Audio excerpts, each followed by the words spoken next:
The world's favorite leading ladies dressed to impress last night. That's one of my favorites, Jennifer Aniston at the Oscars. As always, there were some hits and misses in the eyes of fashion critics. And one of the best dressed women we know is here to rewind the tape, Madison Magazine style contributor, Shayna Miller. Hi, Shayna. Oh, hello. Overall, what'd you think?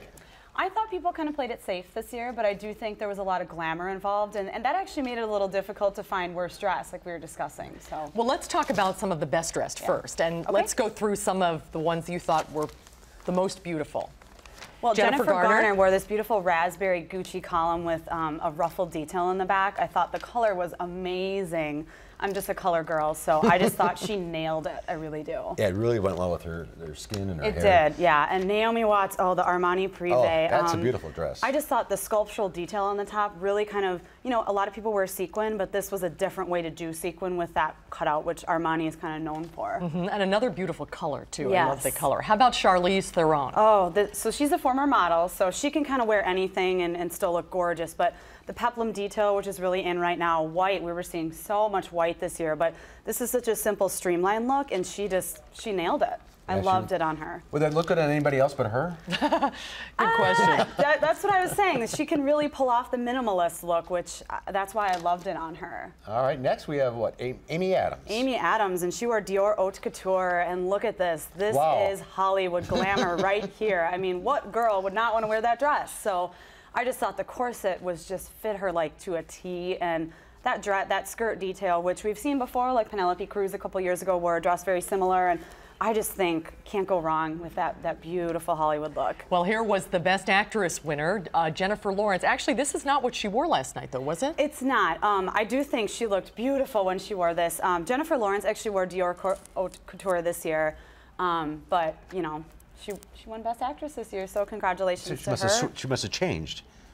Yeah. Well, and so Reese Witherspoon, she wore this gorgeous Louis Vuitton, and she has those blue eyes that really brought out the color of this gown, and I just thought, again, fit her to a T. We saw a lot of that vintage Hollywood wave, the side, kind of the 40s look, that she really rocked it with the hair. And strapless, a lot of strapless, yes. And same, talking about vintage Hollywood glamour here, we have Jessica Chastain in Armani, and she really likes that vintage Hollywood look. She does it a lot for events, the side wave with the red lip. This copper beaded dress, though, I mean, I thought it was stunning. Oh, yeah. Yes. Absolutely. All right, well, that's the good stuff. Yes, now, how about stuff. the worst? Oh, the worst. Here we go. They're great actresses, but I just... Oh, dear. Melissa McCarthy, I'm sorry. I picked her for worst dress last year, but I just don't get it. The fit is terrible. The black detail on the bottom is just distracting. The hair...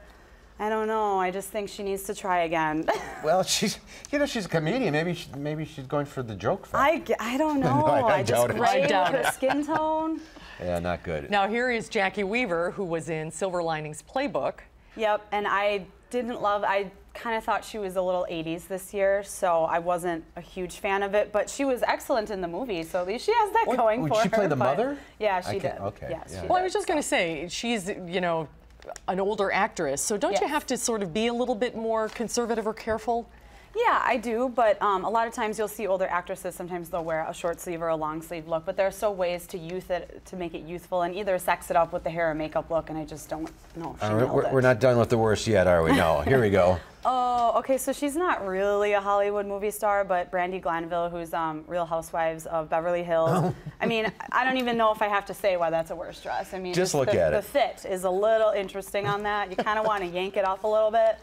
But, yeah, I just don't think that's working. No, it's not. Honey, I'm sorry. And finally, Helen Hunt, you didn't like this dress? I thought it was a strapless blue column gown. I just didn't think it was necessarily exciting enough, not to mention it looks very wrinkled, and that's probably from the ride over, but I just thought it's the Oscars, and you can really glam it up like those best dressed actresses did, and I just don't know if I loved this on her. Beautiful woman, though. Beautiful woman. Does this influence the way us common folks dress? Yes, it does. Absolutely. Hollywood fashion tends to translate down into ready-to-wear, whether it's color trends or silhouettes. Like that peplum silhouette we saw in Charlize Theron, definitely still carrying on into spring. White, little white dresses for this spring, color, same thing. So absolutely, details of those are brought into ready-to-wear. And it's so much fun to watch. It is fun to watch. It is. All right, well, we'll see you next year, if not before. Exactly. Thanks, Shana. Good to see you.